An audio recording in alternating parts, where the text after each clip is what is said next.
He compared me to his ex at our anniversary dinner. I laughed it off until I found out he'd been cheating with her for months. She was wearing my necklace on Instagram, the one I thought I lost. My heart was shattered, but I let them have their fun until I publicly exposed him. Now he's desperate, alone, and everyone finally sees who he really is. I still can't believe I'm writing this. I've rewritten it 3 times because every version sounds insane, and I still don't know how I didn't see it coming. It happened during our anniversary dinner, 4 years together, 2 of them engaged. I wore this soft sage green slip dress he once said was his favorite. I even straightened my hair, knowing how much he loved it sleek. I made a reservation at his favorite sushi place downtown and printed a little Polaroid collage of our trips together. Cheesy? Maybe, but I was trying. I thought we were in a rough patch, not this. We'd just finished our miso soup when he said it. "If you were more like her," he muttered, swirling his beer, "I think I'd love you again." I thought I misheard him. I blinked. What? He looked up, like he hadn't meant to say it out loud. But then he doubled down. "I mean, you used to be more like her," he said, like that explained anything. Spontaneous, fun. "You didn't used to care about every little thing. Now it's just rules, lists, planning." I froze. The words settled into my bones like cold water. Her.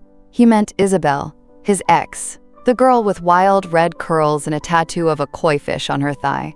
The one he dated in college who once got kicked out of a wedding for starting a conga line during a toast. The one who texted him on his birthday last year, and I pretended not to notice. I should have walked out then. But I didn't. I just sat there, quietly folding my napkin while my stomach twisted into knots. I paid for dinner. He didn't even thank me. That night, I lay awake beside him, staring at the ceiling. While he snored like nothing had happened, I stared at the tiny crack above our bed and thought, is this the moment I finally admit I'm not enough for him anymore? But the real kicker?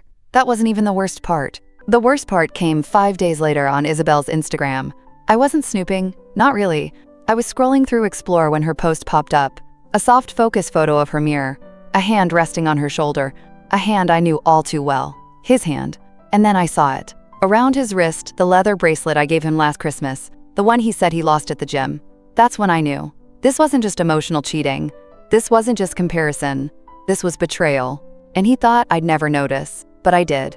I stared at that photo for a full minute before I even blinked. My phone buzzed with a text from him. "Pick up more oat milk?" Like we were still playing house, like my whole chest wasn't caving in from a mirror selfie on another woman's page. Let me paint this clearly. The mirror was in her apartment. I knew because I remembered helping her pick it out from Urban Outfitters when we were all still friends. Back when she was just an ex, and I was the cool girlfriend who didn't get jealous. Never again. My fingers were shaking as I zoomed in, as if somehow the bracelet wasn't enough evidence. But it was him, the little freckle on his ring finger. The way his thumb curved that was Will. He told me he lost that bracelet 6 months ago, swore he'd retraced his steps at the gym twice, even filed a fake claim with the front desk. I bought him a new one. He barely wore it. And yet here it was, on her shoulder, on her. I didn't cry. Not yet. I went full CSI mode, clicked on her profile. Private, of course. But the post was public because of the tag a location pin at the Starling, this little wine bar near her place. Will hated that bar, said it was too pretentious, but I remembered the cork from the Starling that fell out of his jacket last week.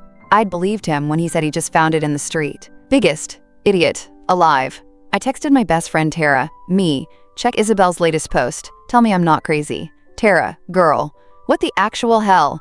Is that Will's hand? Me, bracelet, shoulder, his hand. 100.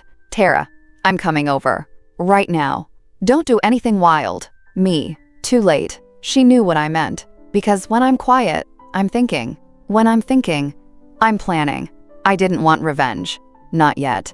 I wanted clarity. I wanted to know how long this had been going on. How long he'd been sleeping next to me while his heart was somewhere else. Or someone else's. So I waited. Let him come home.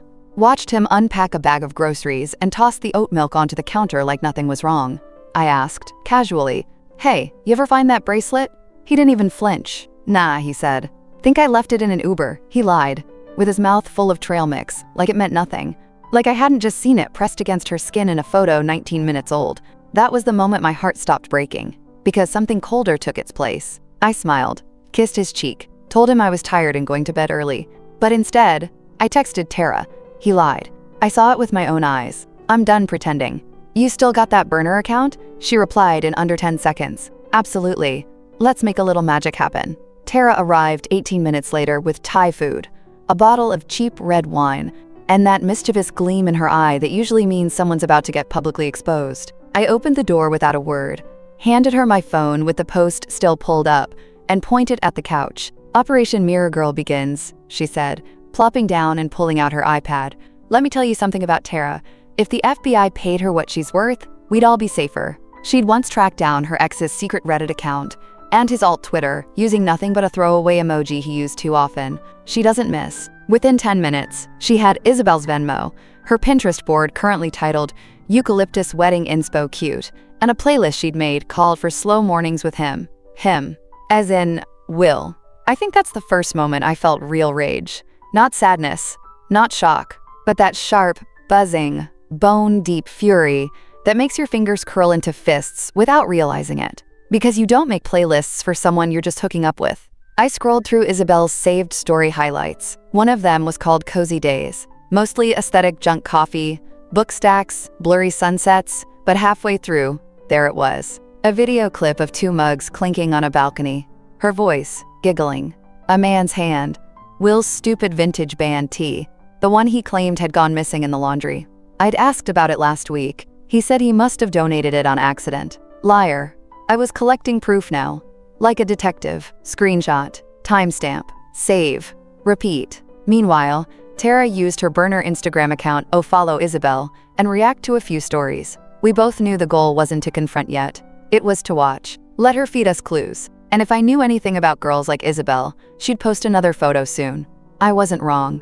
2 hours later, we got a story post. A candlelit dinner, 2 wine glasses, a blurry figure in the background that looked a hell of a lot like Will's silhouette. I checked his location.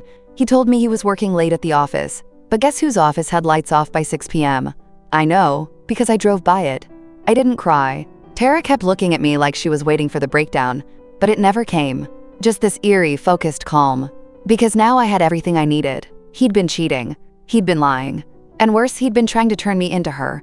The fun one. The messy, artsy one who didn't need plans or boundaries. He didn't miss me. He missed the version of me I used to be when I wasn't trying to build a life with him.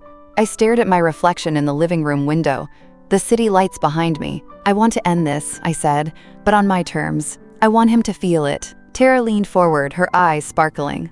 "What's the plan?" I took a deep breath, looked down at the ring still on my finger. "We give him exactly what he wants. I'll be her." Her silence said everything. "You're going to turn into Isabel?" she asked. "No," I said slowly, a bitter smile spreading across my face. "I'm going to out Isabel. Isabel. Just long enough to make him think he's won." It started with lipstick. Not just any shade, the deep wine red Isabel used to wear when she'd crash our parties back in the day. The kind that made your teeth look whiter and your intentions darker. Will always said it was too much on me, but that was before he wanted spontaneous, so I wore it that Friday night. I picked a torn graphic tee from the back of my closet, the one with a faded indie band logo, and tied it into a messy crop top over black ripped jeans. Hair in a low, careless bun. 2 necklaces layered just like she used to. No purse, just a phone, lip gloss, and a half smirk. I waited until 10 p.m., the time he always claimed he was too tired for plans, and walked into the bar where Isabel had geotagged herself a week ago. Will wasn't there. I didn't expect him to be, but her friends were. I recognized them instantly. One of them, Mara, once got wine drunk on our couch and cried about how Isabel deserved someone who wouldn't dull her sparkle. Guess I should have known then. They noticed me right away. Gave me that slow up and down scan girls reserve for women entering their territory. I smiled wide and ordered a mezcal cocktail I'd never usually drink. When the bartender asked for my name, I gave him a new one. L, short for Eliza, technically, but also short for Isabel. Close enough to sting. Mara came over within 20 minutes. She tried to play it cool, like it was some random run-in, but the curiosity was practically dripping off her. "Didn't expect to see you here," she said, sipping a spiked lemonade through a glass straw. I sipped my drink, tilted my head. "Didn't expect to be here." Pause. Long enough to feel the tension wrap around us like a scarf. "I saw your story the other day," I added, voice light, cute candle setup. "Did you ever figure out who that mystery guy was?" Her eyes flickered just a second. She covered it well. "No idea. Isabel keeps things private, do she?" I asked with a soft laugh. Will always said she loved an audience. I let it hang there. Let her connect the dots. Then I downed the rest of my drink, left a 20 on the counter, and walked out like my heels didn't wobble once, didn't even look back. By the time I got home, Will was already asleep, one leg kicked out of the blanket like a starfish. I stood in the doorway, just staring at him. I used to think he looked peaceful like that. Now he just looked dull. I crawled into bed without a word. No goodnight, no kiss, just silence. The next morning, he acted weird. Not guilty, not apologetic, just off. Kept watching me make coffee like he didn't recognize me. And maybe he didn't. I wasn't the anxious, over-apologizing planner he'd gotten used to. I wasn't shrinking to fit around his needs anymore. By noon, he asked if I wanted to go to that indie art exhibit Isabel used to post about, the one he said was too pretentious. I smiled sweetly. Sure, babe. Sounds fun. He thought he was winning. But he didn't realize I was already building my exit, one thread at a time. And tonight, I was going to pull the first string. You ever smile so hard your cheeks hurt? While rage bubbles just beneath the surface? That was me Saturday night, hosting 6 of our closest friends, including 2 couples who still thought we were couple goals at our apartment, drinking overpriced wine, serving charcuterie, and pretending I wasn't silently plotting a precision takedown of the man sitting next to me. Will had suggested the dinner party 2 weeks ago, back when he thought we were reconnecting. Back when I started laughing at his jokes again, wearing that wine lipstick, being a little more wild in bed. Back when he thought I was trying again. He had no idea I was giving him the illusion of everything he missed, just so I could take it all away. The guests trickled in Tara, obviously, playing her part like an Oscar-winning best friend, and some mutuals from his work. I poured wine, gushed about our upcoming vacation, and even let Will squeeze my waist like we were disgustingly in love. But the real star of the evening? The photo album. While everyone was on the couch post-dinner, half buzzed and debating whether pineapple belongs on pizza, I pulled out a scrapbook I'd found during cleaning. It wasn't full of romantic memories or vacation Polaroids. It was full of screenshots, subtle ones. Harmless at first, texts from Will with sketchy timestamps, Instagram posts with Isabel's apartment mirror faintly in the corner. Nothing scandalous on their own, just enough to stir questions. I accidentally dropped the album while reaching for the remote. It fell open on a page that featured a very familiar bracelet, on a very unfamiliar shoulder. Oh, I said, blinking like a fool. That's weird. Doesn't that look like your bracelet, Will? Everyone looked. Will's face paled instantly. One of his coworkers chuckled awkwardly. Is that Isabel? I let the silence answer. Then I smiled. Funny, right? Because he told me he lost that bracelet months ago. Weird how it ended up in her mirror selfie. Will laughed. The kind of laugh that's more panic than amusement. Babe, come on, it's probably old. No, I cut in, sharper than glass, still smiling. It's dated 3 weeks ago. Same night you told me you were working late. You could hear a pin drop. Tara leaned forward, voice honeyed with fake concern. Wait, you were working late that night, weren't you? Will stood up fast. Okay, I think this dinner party's over. No, I said, rising slowly. This dinner party's just getting good. He looked at me, eyes pleading now. Can we talk in private? Oh, now you want to talk? I said, grabbing the next page of the album, the one with the wine bar photo and a close-up of the reflection in the window. His reflection. Isabel's laugh captured in a blur.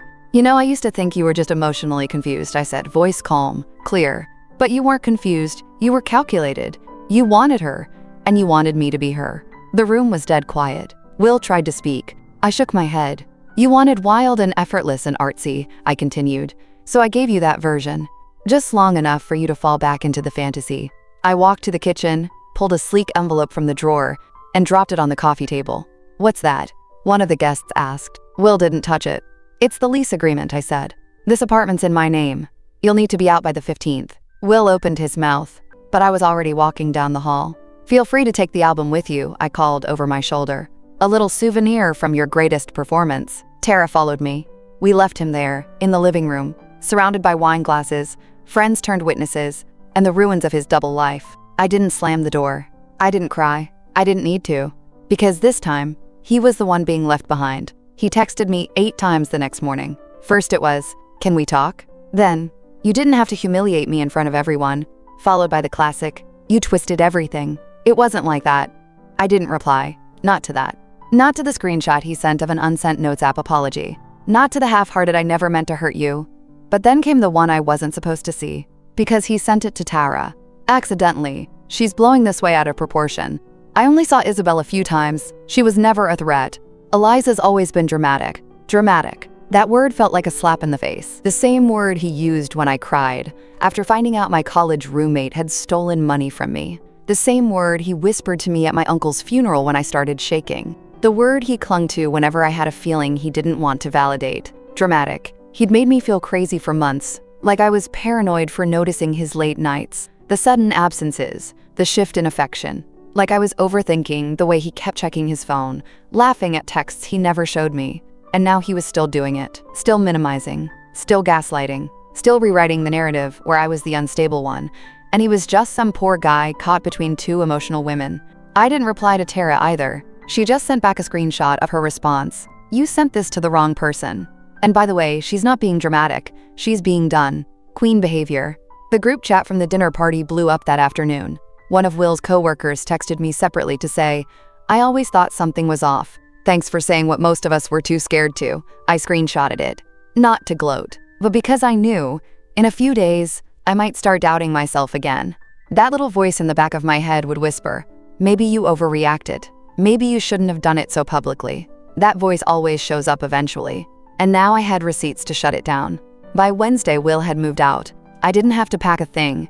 He was already gone when I got home from work. No note, no dramatic goodbye. Just his closet empty, his key on the counter, and bizarrely a single beer left in the fridge. I dumped it down the sink. And then I opened the email. Because yeah, there's always an email, right? Subject line, closure, sent from an address I didn't recognize. His backup email apparently. It was long, rambling. He blamed his emotional confusion, said he felt pressured into commitment, claimed Isabel wasn't what he thought, and that he was going to therapy. He also said something that chilled me. "You were always the safe choice. She was the exciting one. But now I see what I had. Safe. That was the second word that did it. Not kind. Not loving. Not strong. Just safe. Like I was a seatbelt or a backup plan. A constant. The plan B he'd turned into plan A when she got bored of him first. That's when the guilt evaporated. I didn't just lose a man. I shed an illusion. A version of love where I shrank, performed, planned, and bent myself backwards just to stay enough. And for what? To be called dramatic and safe? The next Thursday, I got an inbox from a name I hadn't seen in months. Isabel Reynolds. Not a burner. Not a random spam. Her actual email. The one she used when we were still in that awkward half-friend, half-rival territory years ago. Back when we both pretended we didn't feel weird being in the same room. The body of the message was short. I didn't know. I didn't know it was still you. He said you two were on a break, that he was staying with a friend because things had already ended. He made it sound like you'd already moved on. I just found out the truth and I'm sick about it. I would never have. I'm sorry. I really am. Isabel, no defense, no justification, just plain, sickening truth. He lied to her too. Told her we were broken up. Told her I was some ex he was cohabitating with until the lease ran out. Said we were amicable, that I was dating someone else, that I didn't love him anymore. The irony? That man had the audacity to call me dramatic while living out full-on romantic fiction behind my back. I stared at her message, rereading it 3 times. My hands didn't shake. My heart didn't race. You know what I felt? Relief. It wasn't some master plan they cooked up together. It wasn't that I'd lost him to some fairy tale. He was just lying to both of us. Tara called 2 seconds after I screenshotted it. "Are you going to respond?" she asked, breathless like she already knew I wouldn't. I shrugged, curling deeper into my couch blanket. What would I even say? Congrats, we were both played. She was quiet for a second, then said the thing that stuck with me all day. People always think the other woman is the villain, but sometimes she's just the last victim in the story. Damn. Later that afternoon, I got a DM from Isabel this time. No apology this round. Just a single message. "If you ever want to compare timelines, I think we deserve the truth." I stared at it. And then, against every instinct, I typed, "Sure. 1 drink. Your turf." Because something in me needed to know the whole story, not for closure, not to fix anything, but to own it. All of it. Every ugly, humiliating, twisted thread. I needed to hear it from her lips. And honestly, I wanted to see the woman he nearly threw everything away for. I met her at this tiny cafe, tucked into the corner of a bookstore. The kind of place with mismatched mugs and fairy lights strung above every table. Not exactly neutral ground. It screamed her. Whimsical, curated, soft around the edges. But I showed up anyway, wearing all black. Not because I wanted to intimidate her, but because I needed armor. Emotional Kevlar. A way to remind myself that this version of me wasn't the one who cried herself to sleep over a bracelet, She was already there when I walked in. No makeup, a chunky cardigan over a slip dress, hair in one of those I'm effortlessly hot but totally unaware buns that probably took 15 minutes to perfect. She stood when she saw me. Didn't hug me. Didn't smile. "Thanks for coming," she said quietly, folding her hands around her mug. I sat down. "No pleasantries. You first," I said. "I want to know what he told you. All of it." And she told me everything. How he showed up at her gallery opening 3 months ago, said he'd been thinking about her ever since college, said I had changed, gotten cold, obsessed with planning, always nagging, that I didn't get him anymore. He told her we were sleeping in separate beds, that we'd emotionally checked out but just hadn't made it official. And she believed him. Not because she's stupid, but because she remembered the version of Will we all fell for. The funny, charming guy with the crooked smile and the deep music takes. The guy who cried during Good Will Hunting and made everyone feel like they were the center of his world. But the thing she said next, that one hit like a gut punch. "He told me I reminded him of the way you used to be," she said, eyes flicking up to meet mine. "Free-spirited. Fun. He said you'd lost that." There it was again. That word. Fun. Like I was a theme park that had closed early for the season. I let out a laugh. Bitter and tired. Funny. "He told me you were the one who got away. The spark. The one he never stopped thinking about." She looked down, cheeks flushed. "He told me I was his mistake." There was a long silence after that. Just two women sitting across from each other, both realizing they'd spent years trying to become a mirror for the same man's fantasy. A fantasy even he couldn't define. "I used to envy you," I admitted. "You were the wild one. The artist. The one he couldn't stop comparing me to." She looked at me, eyes wide. "I envied you too. You were the one he chose. Chosen. Right. But I wasn't chosen. I was defaulted. He clung to me because I was stable, then romanticized her because she wasn't. And when he got close to her again, he remembered what he hated about unpredictability and went crawling back to me. It was never about love. It was about control. "I'm not here to fight," she said finally. "I'm not even mad at you." I nodded. Same. Honestly, I think we both dodged a long, exhausting life of being constantly reshaped into what he thinks he wants. We sat there a while longer, talking about timelines, receipts, things that didn't add up. Turns out we were overlapping longer than either of us realized. It wasn't just a slip. It was a strategy. She paid for her tea before I could, then slipped me a napkin folded in half. "He wrote me something." After I confronted him, she said, "I don't know if it'll help, but you should have it." She left before I opened it, and when I finally did, inside was a note in his handwriting. "You were right. I never really knew what I wanted. I just didn't want to be alone." I folded it, shoved it in my bag, and left the cafe. Because I wasn't alone. I had me. I didn't burn his clothes, I didn't key his car. I didn't even post the screenshots, though God knows I had plenty. That's not my style. He wanted chaos, drama, tears, something he could point at and say, "See? This is why I had doubts." Instead, I gave him grace, and then I weaponized it. It started with the art show. Not mine, obviously I'm not Isabel.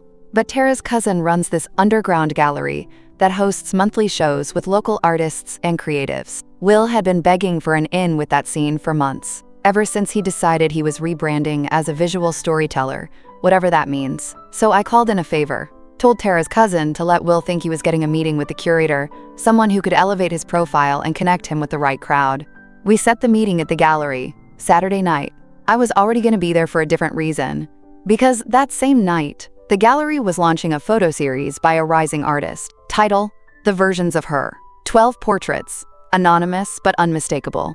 Each one captured a woman in a moment of emotional survival, staring into mirrors, picking up torn pieces, holding themselves together. One image in particular, a woman kneeling on the bathroom floor in a silk dress, mascara smudged, holding a wine bottle with one hand while texting with the other.